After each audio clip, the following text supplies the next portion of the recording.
Hello and welcome to a new episode of Fundada. হ্যাঁ, আপনারা একদম সঠিক থাম্বনেলই দেখেছেন, পাকিস্তানের ঢপের চপ। এই ঢপের চপ পরমাণু বোমা। এই ঢপের চপ গোটা পৃথিবীকে এরা সুন্দরভাবে খাইয়েছে। জানি অনেকে রেগে যাবেন, বলবেন এরকম কথা বলছেন কেন। সব দেখাবো, সব প্রত্যেকটা পয়েন্ট বিশ্লেষণ করে দেখাবো আপনাদের। সঙ্গে থাকুন আর দেখতে থাকুন এই দুর্দান্ত ভিডিওটা। আর এই ধরনের দুর্দান্ত ভিডিও আপনাদের জন্য যে নিয়ে আসছি, সাবস্ক্রাইব করেছেন তো? সাবস্ক্রাইব করে রাখুন, কারণ আরও এই ধরনের ভিডিও আসতে চলেছে এরপরে। এখন এই ঢপের চপ ব্যাপারটাকে বুঝতে হলে আমাদের একটু পিছনে ফিরতে হবে। তিনটে জিনিস আমাদের দেখতে হবে। এক, ইন্ডিয়ার নিউক্লিয়ার জার্নি। দুই, পাকিস্তানের নিউক্লিয়ার জার্নি। আর তিন, আফগানিস্তান। ভাবছেন আফগানিস্তান আবার কোত্থেকে এলো? আছে, খুব ইম্পর্ট্যান্ট রোল। আমি পুরোটা দেখাবো। স্টার্ট করি, কি বলেন? প্রথমে আমরা ইন্ডিয়ার নিউক্লিয়ার জার্নিটা একটু দেখে নিই। আমরা জানি 1947-এ ইন্ডিয়া এবং পাকিস্তান দুটো দেশই স্বাধীন হয়। 1947-এ স্বাধীন হয়েছিল, 1947, আর 1948-এ ইন্ডিয়াতে এই অ্যাটমিক এনার্জি কমিশন এস্টাবলিশ হয়। অর্থাৎ স্বাধীনতার পরের বছরে, 6 বছর পরে, 6 ইয়ার্স, 1954-এ ডিপার্টমেন্ট অফ অ্যাটমিক এনার্জি তৈরি করা হয়। এই সময় থেকে ইন্ডিয়া আস্তে আস্তে নিউক্লিয়ার যে পাওয়ার, সেটাকে তার উপর রিসার্চ অ্যান্ড ডেভেলপমেন্ট, এই ব্যাপারগুলো করতে শুরু করে। এই ফেসটা যখন চলছিল, তখন আচমকাই 1962-তে আসে ইন্দো চায়না ওয়ার। এই যুদ্ধে কিন্তু ইন্ডিয়া খুব বাজেভাবে চায়নার কাছে হারে। এই যুদ্ধে হারার ফলে ইন্ডিয়ার মধ্যে চায়নার ভীতি তৈরি হয়, ফিয়ার অফ চায়না। এবং এরপরে 1964-এ আরেকটা খুব বড় ঘটনা ঘটে। China tested its first nuclear weapon and become a nuclear power. 1964-এ চায়না নিউক্লিয়ার ওয়েপন তৈরি করার ক্যাপাবিলিটি অর্জন করে। এবং আমরা জানি 1962-তে চায়না আক্রমণ করেছিল। এবার 64-তে পরমাণু শক্তিধর দেশ হওয়ার ফলে ফিউচার যদি আক্রমণ আসে, তাহলে চায়নার প্রেশার দেওয়ার ক্ষমতা অনেক গুণ বেশি বেড়ে যাবে। এটা আন্দাজ করে ইন্ডিয়া প্রচণ্ড তাড়াতাড়ি তার নিউক্লিয়ার প্রোগ্রামকে এগিয়ে নিয়ে যায়। কিন্তু এত সব এগিয়ে নিয়ে যাওয়ার পরেও 1974-এ প্রথম conducts it's first nuclear test, যেটাকে আমরা জানি স্মাইলিং বুদ্ধা এই নামে। অর্থাৎ পৃথিবীর কাছে ভারত একটা নিউক্লিয়ার পাওয়ার স্টেট হিসাবে আত্মপ্রকাশ করলো 1974-এ। কিন্তু আপনাদের মনে রাখতে হবে যে 1954-এ ডিপার্টমেন্ট অফ অ্যাটমিক এনার্জি তৈরি হওয়ার পরে 20 বছর লেগেছিল এই 1974-এ ফার্স্ট নিউক্লিয়ার টেস্ট হওয়ার সময়। এই যে টাইমটার ডিফারেন্স হচ্ছে 20 ইয়ার্স, 20 বছর। এরপরে 1974-এ এই ফার্স্ট এক্সপ্লোশনের পরেও মনে রাখতে হবে যে নিউক্লিয়ার বোম বানালো, বোমটা তো আর ট্রাকে করে নিয়ে গিয়ে কোথাও পৌঁছানো যাবে না। নিউক্লিয়ার বোম যদি আপনি বানান, সেই বোমটাকে আইদার মিসাইল বা প্লেন থেকে সেখানে ফেলতে হবে, এবং সেইটাকে ডিটোনেট করার প্রযুক্তি ডিফারেন্ট। সেই প্রযুক্তি অর্জন করতে ইন্ডিয়ার আরও 24 বছর সময় লেগেছিল। 1974-এ এই নিউক্লিয়ার বম টেস্ট করার পরে 1998-এ পোখরান-2 যেটা, সেখানে সিরিজ অফ 5 নিউক্লিয়ার টেস্ট করে ইন্ডিয়া, এবং সেখানে তারা অ্যাডভান্সড ক্যাপাবিলিটিস এবং অ্যাডভান্সড ডিজাইন যে তারা তৈরি করতে পেরেছে, সেটা ওই টেস্টের মাধ্যমে প্রমাণিত হয়। অর্থাৎ এই যে পুরো জার্নিটা, এই পুরো জার্নিটা কিন্তু এইখানে 20 বছর আর এইখানে 24 বছর,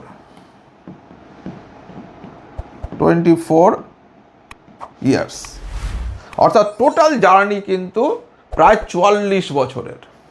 আর এটাকেও যদি আগে 1948 থেকে ধরা যায় তাহলে ইটস আ 50 ইয়ার্স জার্নি, 1948 থেকে 1998 টোটাল এই জার্নিটা। অর্থাৎ নিউক্লিয়ার ওয়েপন তৈরি করার ক্যাপাবিলিটি ইন্ডিয়া অর্জন করেছিল মোটামুটি 50 বছরে। এবারে আমরা আসলাম পাকিস্তানের নিউক্লিয়ার জার্নিতে। এই পাকিস্তানের নিউক্লিয়ার জার্নিতে কি হলো দেখি। এই যে পিরিয়ডটা 1948 থেকে 1972, এই সময়ে কিন্তু পাকিস্তান তাদের নিউক্লিয়ার জার্নি শুরু করেন 1971-এ বাংলাদেশ ওয়ার যখন হলো, অর্থাৎ বা পাকিস্তানের সঙ্গে যখন ইন্ডিয়ার ওয়ার হয় এবং বাংলাদেশ তৈরি হয়, তারপরে ওরা ইনিশিয়েট করলো 1972-তে ওদের নিউক্লিয়ার প্রোগ্রাম। অর্থাৎ যে কাজটা 1948-এ বা 54-এ ইন্ডিয়া স্টার্ট করেছিল, সেই স্টার্টিংটা করা হলো 1972-তে। এবং মজার কথা হলো 1975-76-এই, অর্থাৎ মিড 1970s-এই তারা ক্লেম করলো যে claim to acquire sensitive uranium enrichment technology and expertise. Mid 1970s, অর্থাৎ মোটামুটি 1975-76-এ তারা ক্লেম করে বসলো যে তারা ইউরেনিয়াম এনরিচমেন্ট টেকনোলজি এবং এক্সপার্টাইজ আয়ত্ত করে ফেলেছে। কতদিনে? মাত্র 3-4 বছরের মধ্যে। অর্থাৎ 1972-তে তাদের নিউক্লিয়ার ওয়েপন প্রোগ্রাম শুরু হলো এবং 1975-76-এ তারা জানালো বা ক্লেম করলো যে আমরা এটা আয়ত্ত করেছি। এবং 1970 থেকে এই যে জার্নিটা 1987-এ তারা thought to have acquired the ability to carry out a nuclear explosion। তারা একটা নিউক্লিয়ার এক্সপ্লোশন করার ক্যাপাসিটি অর্জন করেছে বলে বিশেষজ্ঞরা মনে করলো। থট টু হ্যাভ, তারা কিন্তু কোনো সময় ডিক্লেয়ার করেনি সেই সময় যে আমরা নিউক্লিয়ার ক্যাপাবিলিটি অর্জন করেছি, কোনো সময় ডিক্লেয়ার করেনি। ওরা 3-4 বছরের মধ্যেই ক্লেম করে ফেললো যে আমরা ইউরেনিয়াম এনরিচমেন্ট করা টেকনোলজি বা সব কিছু আমাদের মধ্যে আছে। এবং 1987-এ বিশেষজ্ঞরা মনে করলো যে তারা অর্জন করেছিল। বিশেষজ্ঞরা কোন বিশেষজ্ঞ? আমেরিকান বিশেষজ্ঞ।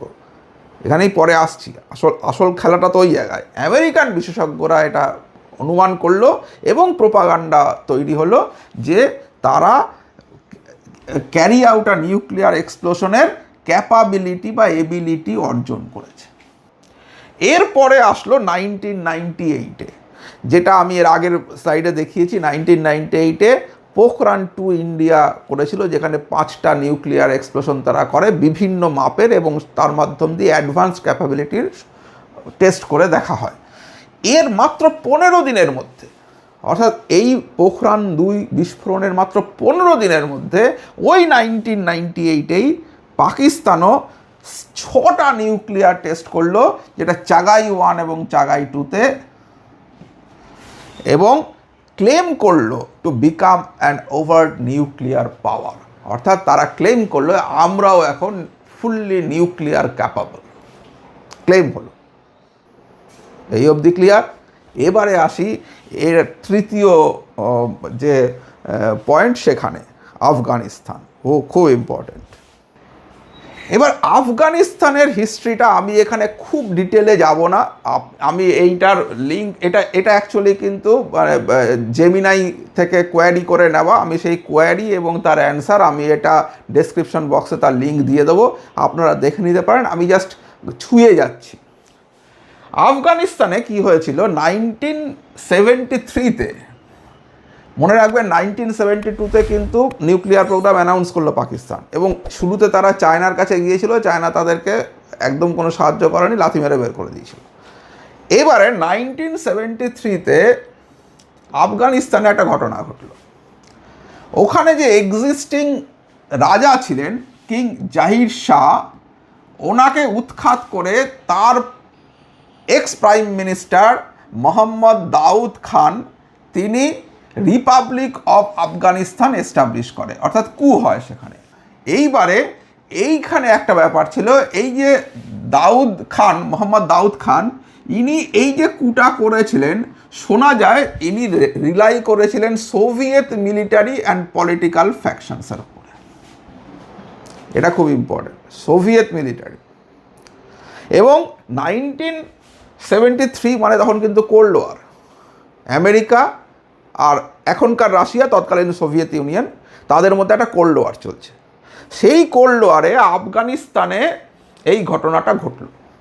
সোভিয়েত ইনফ্লুয়েন্সে এই কুটা তৈরি হয় এবং মোহাম্মদ দাউদ খান তিনি সোভিয়েতদের সাহায্য নিয়ে এক্সিস্টিং রাজাকে ক্ষমতাচ্যুত করে আফগানিস্তানের দখল নেন। ফলে কি হলো? ফলে ইউএসএ এই আফগানিস্তানের ওপর চূড়ান্ত একটা ইন্টারেস্ট হলো তার, কারণ কোল্ড ওয়ার, সোভিয়েত এগিয়ে এসছে, রাশিয়া এগিয়ে এসছে, আমেরিকাকেও এগোতে হবে। এবার আমেরিকা এগোতে গিয়ে দেখলো যে আফগানিস্তানের প্রতিবেশী দেশকে পাকিস্তান। এবার এই পাকিস্তানে যদি আমি আমার বেস তৈরি করতে পারি, তাহলে পরে আমি এই সোভিয়েত আগ্রাসনকে রুখতে পারবো। এবার তারই হিস্ট্রি এটা। এবার 1975 থেকে 77 Daoud attempts to modernise the state, কিন্তু এই ব্যাপার নিয়ে তাদের সঙ্গে people democratic party of Afghanistan, PDPA, তাদের সঙ্গে বিরোধ তৈরি হয়। এরপরে পিডিপিএর যে তারা এই কী বলে সাকসেসফুল একটা কু তৈরি করে, দাউদকে হত্যা করা হয়, মানে দাউদ খানকে হত্যা করা হয় অ্যান্ড হিজ ফ্যামিলি। এরপরে তারাকি বলে একজন, নূর মোহাম্মদ তারাকি, তিনি ক্ষমতায় আসেন। কিন্তু এই নূর মোহাম্মদ তারাকি স্ট্রং টাইজ ছিল তার সঙ্গে সোভিয়েত ইউনিয়নের। ভালো করে বুঝতে হবে, মানে আফগানিস্তানে সোভিয়েত ইনফ্লুয়েন্স প্রচণ্ড বেড়ে গিয়েছিল। এবং এর মধ্যে থেকে তারপর নানা রকম ঘটনা ঘটেছে, এবং এই ঘটাতে তারপরে আবার দেখা গেল 1978-79-এ এই গভর্নমেন্টকেও আবার উৎখাত করার চেষ্টা করে অন্য একটা গভর্নমেন্টকে ফর্ম করার চেষ্টা করা হয়। এবং এই ঝামেলার মধ্যে আচমকাই 1979-এ সোভিয়েত ইউনিয়ন ইনভেড করে আফগানিস্তানে হামলা চালায়। এবার দেখা যাচ্ছে যে তারপর থেকে আমেরিকা 1980s পর থেকে US, Pakistan, Saudi Arabia and others, এরা কনস্ট্যান্টলি কী করেছে? কভার্ট অপারেশন চালিয়েছে, ওয়েপন্স ট্রেনিং, ফান্ডিং, সমস্ত কিছু করেছে টু দ্য মুজাহিদিন গ্রুপ। এবং তারা একটা প্রক্সি ব্যাটল গ্রাউন্ড তৈরি করে কোল্ড ওয়ারের। কোথা থেকে? পাকিস্তানের মাটি থেকে। কিন্তু এখন এখানে আরেকটা পয়েন্টও আছে। 1971-এ যে বাংলাদেশ, মানে ইন্ডিয়া পাকিস্তান ওয়ারটা হয়, যেখান থেকে বাংলাদেশ তৈরি হয়, সেই সময় কিন্তু ইউএস পাকিস্তানকে হেল্প করার জন্য তার ক্যারিয়ার গ্রুপ, অর্থাৎ বিমানবাহী রণতরী বঙ্গোপসাগরে প্রায় নিয়ে এসছিল। এবং সেখানে সোভিয়েত ইউনিয়ন তারা এই ব্যাপারে হস্তক্ষেপ করাতে তারা পিছিয়ে যায়। এইটা কিন্তু একটা মেজর পয়েন্ট। অর্থাৎ আফগানিস্তানে সোভিয়েতরা এসে পড়েছে, তারা ইনভেড করেছে, আর ভারতের সঙ্গে সোভিয়েত ইউনিয়নের একটা সখ্যতা তৈরি হয়েছে। অতএব পাকিস্তান তখন অ্যাকচুয়ালি এই প্রথম ঢপের চপটা এবার পাকিস্তান আমেরিকাকে খাওয়ালো। পাকিস্তান বলল যে ওরা তো সোভিয়েতের সঙ্গে আছে, তাহলে যে কোনো মুহূর্তে পাকিস্তান আক্রান্ত হতে পারে। সুতরাং পাকিস্তানকে আক্রান্ত হওয়ার হাত থেকে বাঁচাতে হলে আমাদের একটা নিউক্লিয়ার ডেটারেন্ট দরকার, যেটা দেখিয়ে আমরা ভারতকে ঠেকিয়ে রাখতে পারব। আমেরিকা বললো, হ্যাঁ, খুব ভালো কথা, এই ব্যাপারটা তো ঠিকই বলেছো তুমি। অতএব এই গল্পটা শুরুয়াত হলো, ফর্ম করতে শুরু করলো, ঠিক আছে। এবং এই পুরো প্রসেসটাতে আমেরিকা কিন্তু পাকিস্তানে, এবং অপারেশন সিন্দুর দেখিয়ে দিয়েছে যে আজও আমেরিকা পাকিস্তানেই আছে, তাদের মিলিটারি বেসও রয়েছে, তাদের কন্ট্রোলও রয়েছে, এবং খুব সম্ভবত এই নিউক্লিয়ার অ্যাসেট যার গল্প পাকিস্তান গোটা পৃথিবীকে বিক্রি করেছে, কীভাবে বিক্রি করেছে আমি বলছি, আসছি, কিন্তু যেভাবে বিক্রি করেছে সেটা কিন্তু অ্যাকচুয়ালি কন্ট্রোলড বাই আমেরিকা। সেই ভিডিও আমি এর আগে আমার চ্যানেলে রয়েছে, যে ওই অপারেশন সিন্দুরের, সেটা আমি ডেসক্রিপশনে লিঙ্ক দিয়ে দেবো, আপনারা দেখে নেবেন।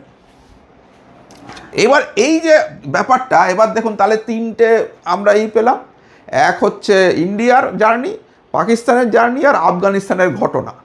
এই তিনটেকে যদি আমরা একটা চার্টে ফেলি, একটা চার্টে, তাহলে ব্যাপারটা কীরকম হয় শুধু দেখুন। এই দেখুন, ফেলে দিয়েছি একটা চার্টে টাইম পিরিয়ড, ইন্ডিয়া কি করেছে, পাকিস্তান কি করেছে, ইউএসের রোল কী ছিল, আফগানিস্তানে।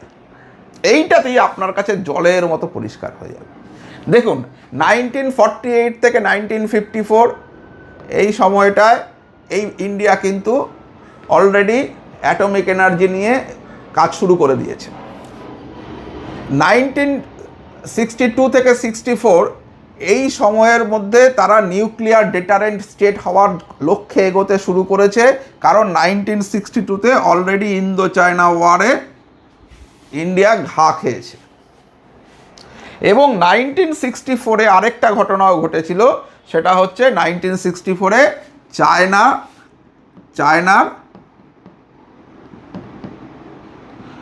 চায়না নিউক্লিয়ার হয়ে গেছিল, চায়নাও নিউক্লিয়ার হয়ে গিয়েছিল 1964-এ।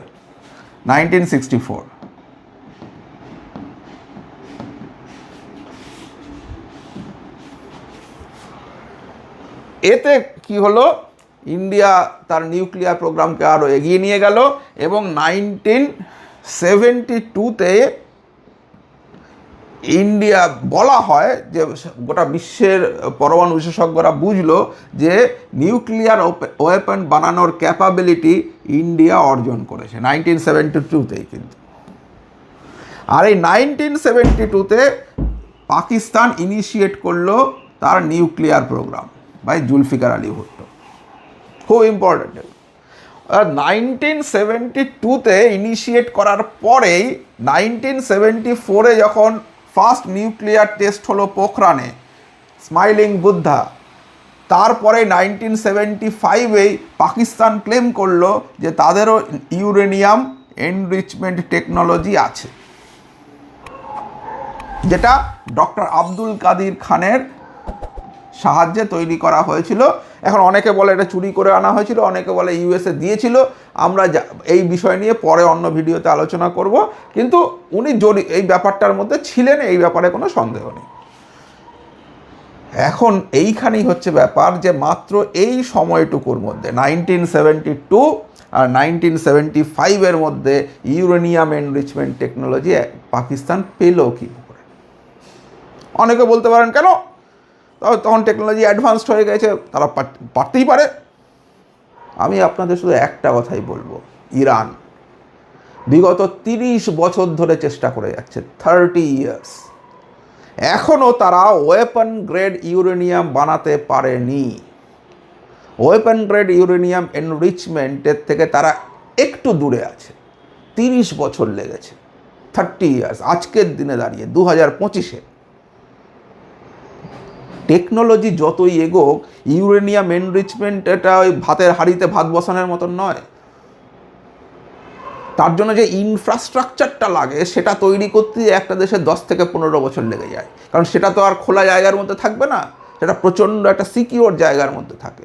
যেমন ইরানে ওই ফোর্দোতে আছে, পাহাড়ের মধ্যে, পাহাড়ের 200 ফুট নিচে, ওইটা বানাতে একটা টানেল তৈরি করতে 7-8 বছর লেগে যায়। তাহলে ওই ধরনের একটা জায়গা বানাতে, ওই যে কিরানা হিলসে যেটা পাকিস্তান শোনা যায় যে ওখানে আছে, সেটা বানাতেই 10-15 বছর সময় লেগে যায়। কাজে 3 বছরে ইউরেনিয়াম এনরিচমেন্টের জন্য একটা কান্ট্রি ক্যাপাবল হতে পারে না। তাহলে সেটা প্ল্যান্ট করা হয়েছিল। কে প্ল্যান্ট করেছিল? যারা পাকিস্তানের সহায়তা নিয়েছিল, অর্থাৎ আমেরিকা। এটা মোটামুটিভাবে বোঝা যাচ্ছে। এখন দেখুন, এটা তো কেউ স্বীকার করবে না, আমেরিকা বলবে না, পাকিস্তানও বলবে না, কাজেই এটার প্রমাণ ওরমভাবে দেওয়া সম্ভব নয়। কিন্তু ঘটনা পরম্পরাগুলোকে যদি পরপর সাজানো যায় তাহলে পরে কিন্তু এটা একদম জলের মতো পরিষ্কার হয়ে যায়। তারপরে আবার দেখুন 1974-75 তো এটা হলো। এইবারে 1998-এ এরপর কিন্তু 24 বছরের একটা গ্যাপ আছে, এবং এই 24 বছরে ওরা শুধু ইউরেনিয়াম এনরিচমেন্ট টেকনোলজি পেয়েছিল বলেছিল, বোম কিন্তু ফাটায়নি। 1974-এই কিন্তু first nuclear explosion smiling Buddha হয়ে গেছে ইন্ডিয়া। তারপরে 24 বছর সময় লেগেছিল ইন্ডিয়ার এই 1998-এর জায়গাটায় পৌঁছতে, অর্থাৎ যেটা থার্মোনিউক্লিয়ার ডিভাইস টেস্ট করা হয়েছিল। 24 বছর সময় লেগেছিল।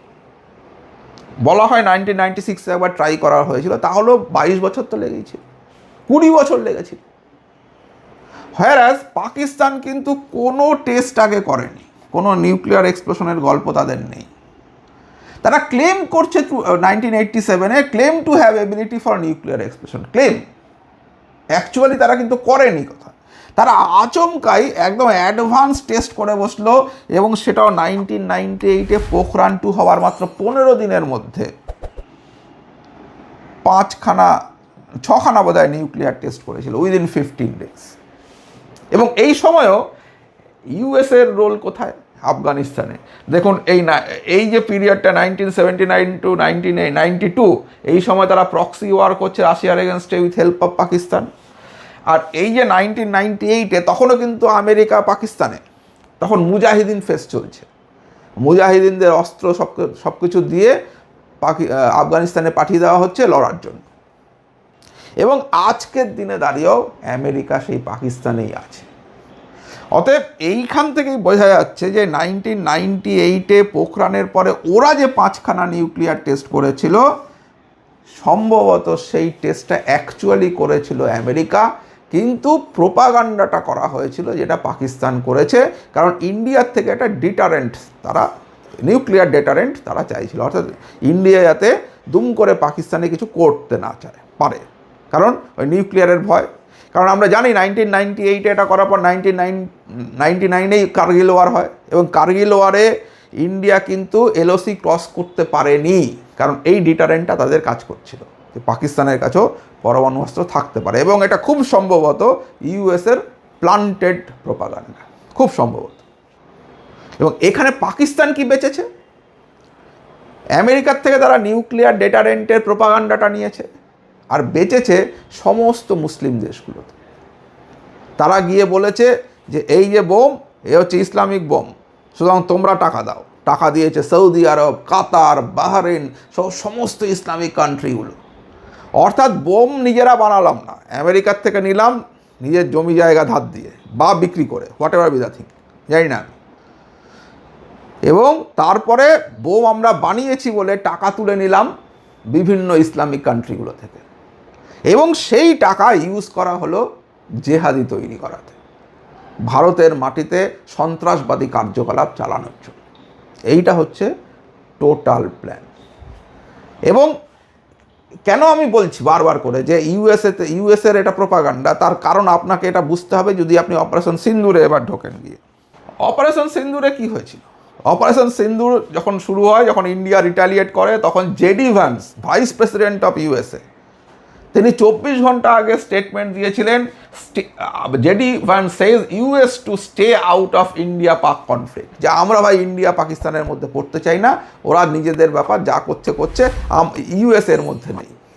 সেই ইউএস উইদিন 24 আওয়ার্স 360 ডিগ্রি পাল্টি খেয়ে যে স্টেটমেন্টটা দিল, সেটা হচ্ছে ডোনাল্ড ট্রাম্প। সে বলল India Pakistan agrees to ceasefire. তখন কিন্তু ইন্ডিয়া সিজফায়ারের এগ্রি করেনি, কিন্তু তার উপর চাপ সৃষ্টি করে করা হলো। তার কারণ হচ্ছে যে নূর খান বেসে ইন্ডিয়া ব্রহ্মোস দিয়ে অ্যাটাক করে, শোনা যাচ্ছে এখন যে সেই নূর খান এয়ারবেস অ্যাকচুয়ালি আমেরিকার কন্ট্রোলে, তার কমান্ড সেন্টার আমেরিকার কন্ট্রোলে। যত নিউক্লিয়ার অ্যাসেট রয়েছে পাকিস্তানের, সেই সমস্ত কিছুর কন্ট্রোল করে শোনা যাচ্ছে আসলে আমেরিকা। কিন্তু যে ঢপের চপটাকে পাকিস্তান বিক্রি করেছে সমস্ত দেশগুলোতে to collect money and to fund the terrorism. ভিডিওটা কেমন লাগলো অবশ্যই লিখে জানাবেন, আপনাদের মতামত অবশ্যই কমেন্টে জানাবেন। আর এই ধরনের দুর্দান্ত অ্যানালিটিক্যাল ভিডিও যদি চান তাহলে আমাদেরকে সাবস্ক্রাইব করতে কিন্তু একদম ভুল করবেন না। তাহলে আমার মনে হয় আমি এই ব্যাপারটা ক্লিয়ার করতে পেরেছি যে কোন ঢপের চপ পাকিস্তান গোটা পৃথিবীকে বিক্রি করে। তাহলে আজকের মতো এখানেই শেষ করছি। সঙ্গে থাকুন আর দেখতে থাকুন দ্য ফান্ডাদা।